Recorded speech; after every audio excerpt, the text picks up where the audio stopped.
అమాయకుల్లా నటిస్తూ పెళ్లి చేసుకోవటం, పెళ్లయ్యాక మరొకరిని వెతుక్కొని పారిపోవటం ఈ రోజుల్లో కొంతమందికి ఫ్యాషన్ అయిపోయింది.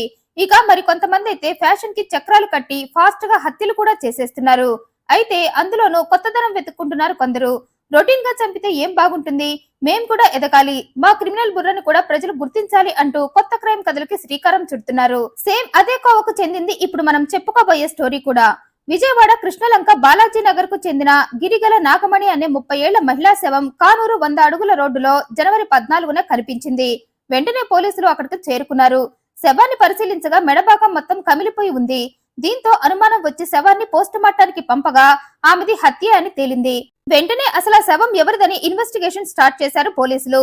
తమకు దొరికిన శవం గురించి ఎలాంటి ఇన్ఫర్మేషన్ లేకపోవడంతో వారు ఆ శవాన్ని ఫోటో తీసి సోషల్ మీడియాలో పెట్టారు. ఈ చనిపోయిన యువతికి సంబంధించిన వారెవరైనా ఉంటే తమని కాంటాక్ట్ అవ్వమన్నారు. ఆ పోస్ట్ చేసిన కొద్ది గంటల్లోనే కిరణ్ గోపాల్ అనే వ్యక్తి పోలీస్ స్టేషన్ కి వచ్చాడు. ఆ శవం తన భార్య నాగమణిదే అని చెప్పాడు. నా దగ్గర ఓ ముఖ్యమైన సమాచారం ఉంది, అది మీకు చూపించాలని నేనే మీ దగ్గరకు వస్తున్నా. ఈలోగా మీడియాలో పెట్టిన పోస్ట్ ద్వారా నా భార్య చనిపోయినట్లు తెలుసుకున్నా అంటూ తన ఫోన్ ని బయటకు తీశాడు. అందులో ఉన్న రికార్డింగ్స్, కొన్ని టెక్స్ట్ మెసేజెస్ అన్ని పోలీసులకు చూయించాడు. నా భార్య చావుకి రిషేంద్ర అనే వ్యక్తి కారణం అని, వెంటనే మీరు అతన్ని అరెస్ట్ చేయమని కోరాడు. ఆ రికార్డింగ్స్ మొత్తం పోలీసులు కూడా విన్నారు. ఆ టెక్స్ట్ మెసేజ్లు కూడా చూశారు. అవన్నీ గమనించాక రిషేంద్రను పట్టుకుని విచారించారు. అయితే విచారణలో రిషేంద్ర తనకు నాగమణి హత్యకు ఎలాంటి సంబంధం లేదన్నాడు. ఈ రికార్డింగ్స్, మెసేజెస్ అన్ని నా భార్య మృదులాదేవికి కూడా వచ్చాయన్నాడు. అవన్నీ తన భార్య ఫోన్ లో చూపించాడు కూడా. ఇక ఇక్కడ నుండే కథంతా మారిపోయింది. ఐతాబత్తుల మృదులాదేవి వయసు 40 సంవత్సరాలు. ఈమెకు ప్రసాదంపాడుకు చెందిన రిషేంద్రతో పెళ్లైంది. కాదు కాదు, వీరిద్దరే పెళ్లి చేసుకున్నారు. అంటే ఇద్దరిది ప్రేమ వివాహం అన్నమాట. 2007లో ఇద్దరు గాఢ ప్రేమలో మునిగిపోయి పెళ్లి చేసుకున్నారు. కొంతకాలానికి ఇద్దరు పిల్లలు కూడా పుట్టారు. ఈ రిషేంద్ర ఓ ప్రైవేటు కంపెనీలో డిప్యూటీ మేనేజర్ గా పనిచేస్తున్నాడు. ఇక మృదుల విషయానికి వస్తే ఓ బాడీ కేర్ సెంటర్ లో పనిచేస్తుంది. సరిగ్గా అదే టైంలో అంటే 2021లో విజయవాడ కృష్ణలంకకు చెందిన సాయి ప్రవీణ్ ఈ మృదుల పనిచేస్తున్న బాడీ కేర్ సెంటర్ కు కస్టమర్ లా వచ్చాడు. అతను వచ్చినప్పుడు సాయి సాటిస్ఫై అయ్యేలా సర్వీస్ చేసింది ఈ మృదుల. ఇంకేముంది, కుర్రాడు మృదుల పర్ఫార్మెన్స్ కి ఫిదా అయిపోయాడు. అప్పటి నుండి మృదుల కూడా అతనితో ఇష్టంగా ఉండటం మొదలుపెట్టింది. ఆ ఇష్టాన్ని గమనించిన సాయి కూడా తరచుగా మృదుల కోసం ఆ బాడీ కేర్ సెంటర్ కి వెళ్లి ఆమెతో స్పెషల్ సర్వీస్ చేయించుకునేవాడు. అలా ఓ సంవత్సరం పాటు ఇద్దరు స్పెషల్ సర్వీస్ పేరుతో అక్రమంగా అక్రమబంధం పెట్టుకున్నారు. అయితే 2022 వచ్చేసరికి మరి ఇద్దరి మైండ్ లో శృంగారం అనే పురుగు దూరి మైండ్ అంతా అవే ఆలోచనలు పెట్టుకుని ఇద్దరు లేచిపోయి చెన్నైలో తేలారు. అయితే పోతూ పోతూ ఖర్చుల కోసం ఇంట్లో ఉన్న బంగారం, డబ్బు కూడా ఎత్తుకెళ్లి భర్త డబ్బుతోనే అక్కడ ఓ ఇంటిని అద్దెకు తీసుకొని కొత్త జంటలా కాపురం పెట్టారు. అయితే మృదుల లేచిపోయే టైంకి ఆమెకు ఇద్దరు పిల్లలున్నారు. తల్లి అలా ఉన్నట్లుండి కనిపించకపోవడంతో చిన్న కొడుకు చాలా మనేది పెట్టుకున్నాడు. అమ్మ అమ్మ అని కలవరించాడు. కొడుకు బాధ చూడలేక రిషేంద్ర పోలీస్ స్టేషన్ లో కంప్లైంట్ చేశాడు. కొంతకాలానికి పోలీసులు మృదుల చెన్నైలో ఉందని తెలుసుకొని ఆమెను పట్టుకొని ప్రియుడికి ఆమెకు బుద్ధి చెప్పి మృదులను భర్తకు అప్పగించారు. అయితే భర్త బలవంతంగా తనని తెచ్చి వేలుకోవటం మృదులకు నచ్చలేదు. దీంతో ఆమె మళ్లీ పారిపోయింది. అలా చాలా సార్లు పారిపోవటంతో విసిగిపోయాడు రిషేంద్ర. అయితే పారిపోయిన ప్రతిసారి కంప్లైంట్ చేసి పరువు పోగొట్టుకోలేక సైలెంట్ అయిపోయాడు.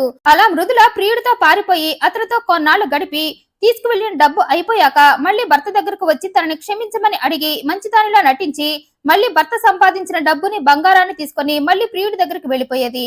అలా చాలా సార్లు చేసింది. ఆ మాదిరిగానే ప్రియుడితో పారిపోయిన మృదుల మళ్లీ 2023 ఫిబ్రవరి నెలలో భర్త దగ్గరకు వచ్చింది. నేను మారిపోయానంటూ ముసలి కన్నీరు కారుస్తూ భర్త దగ్గర నటించింది. అప్పటికే ఆమె నాటకాలన్నీ తెలిసి కూడా రిషేంద్ర పిల్లల కోసం ఆమెను క్షమించేశాడు. ఇక నుండైనా తిన్నగా ఉండమన్నాడు.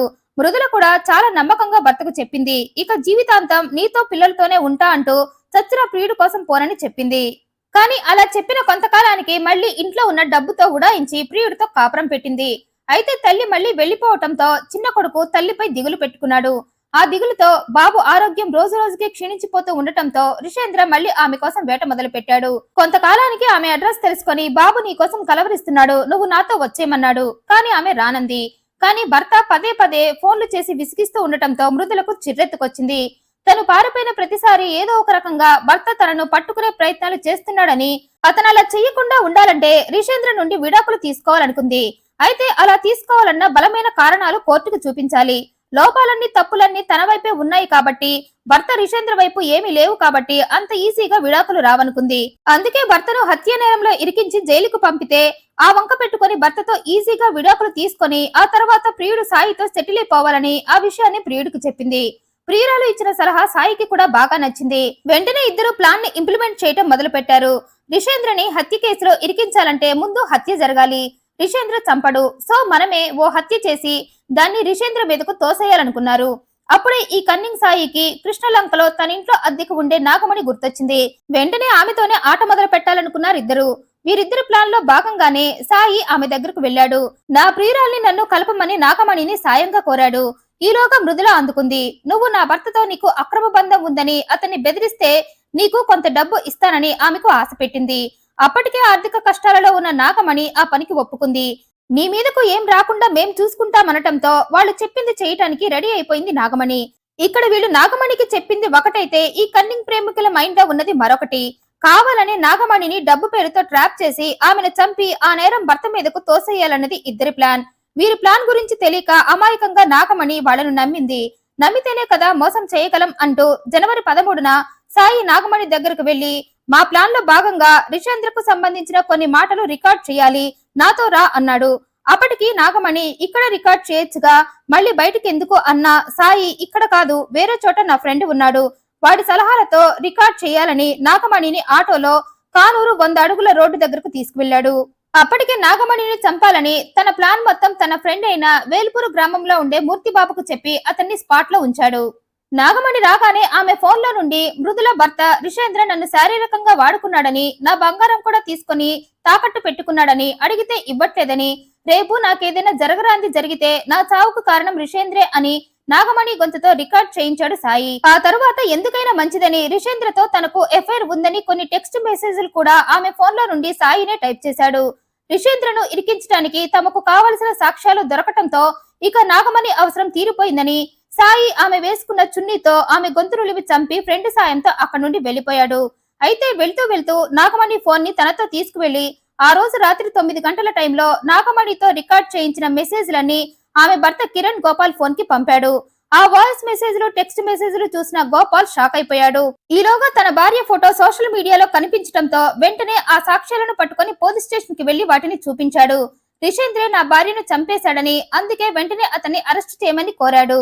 అయితే ఆ సాక్ష్యాలని నిశితంగా పరిశీలించిన పోలీసులకు అవన్నీ ఫేక్ అని తేలింది. కారణం నాగమణి ఆ రికార్డింగ్స్ లో ఏమాత్రం బాధపడకుండా చాలా కూల్ గా మాట్లాడినట్లు ఉంది. పైగా భర్త నాగమణి అసలు చదువుకోలేదని చెప్పడంతో ఆమె ఫోన్ లో ఉన్న టెక్స్ట్ మెసేజ్లు చూసి ఆశ్చర్యపోయారు పోలీసులు. అసలు చదువుకోని నాగమణి ఇంగ్లీష్ లో ఎలా టైప్ చేసిందని అనుమానం వచ్చి ఇదంతా పక్కా స్కెచ్ తో రిషేంద్రను ఇరికించాలని వేసిన ప్లాన్ అని రిషేంద్రని విచారించగా అతను సేమ్ మెసేజెస్ తన భార్య ఫోన్ కి కూడా వచ్చాయని వాటిని చూపించడంతో నాగమణి హత్య వెనుక ఉన్న మృదులా సాయిలు బయటకు వచ్చారు. ఆ రోజు సాయి నాగమణి భర్త ఫోన్ కే కాకుండా ఆ మెసేజ్లన్నీ మృదులాకి కూడా పంపాడు. అక్కడే దొరికిపోయారిద్దరు. మృదులా ఫోన్ కి కూడా ఆ మెసేజ్లు రావడంతో పోలీసులకు ఆమెపై అనుమానం వచ్చి ఆరా తీయగా వీరిద్దరి అక్రమ బంధం గురించి పోలీసులకు తెలిసిపోయింది. ఆ విషయం భర్త రిషేంద్ర కూడా నిజమే అని కన్ఫర్మ్ చేయడంతో ఇద్దరిని పట్టుకుని తమదైన శైలిలో విచారించడంతో ఈ కన్నింగ్ ప్రేమికులిద్దరూ నేరాన్ని ఒప్పుకున్నారు. ప్లాన్ ప్రకారమే భర్తను హత్య కేసులో ఇరికించి విడాకులు తీసుకోవాలన్న కారణంతోనే నాగమణిని చంపేశామని చెప్పారు. నేరం ఒప్పుకోవడంతో పోలీసులు మృదులను సాయిని అతనికి సాయం చేసిన మూర్తిబాబుని అరెస్ట్ చేశారు. మృదుల చేసిన ఈ పనిపై మీ అభిప్రాయాన్ని కమెంట్ రూపంలో తెలియజేయండి. మరింత ఇంట్రెస్టింగ్ అండ్ జెన్యూన్ ఇన్ఫర్మేషన్ కోసం ఈ వీడియోను లైక్ చేయండి, షేర్ చేయండి, మా ఛానల్ సబ్స్క్రైబ్ చేయండి. Thanks for watching.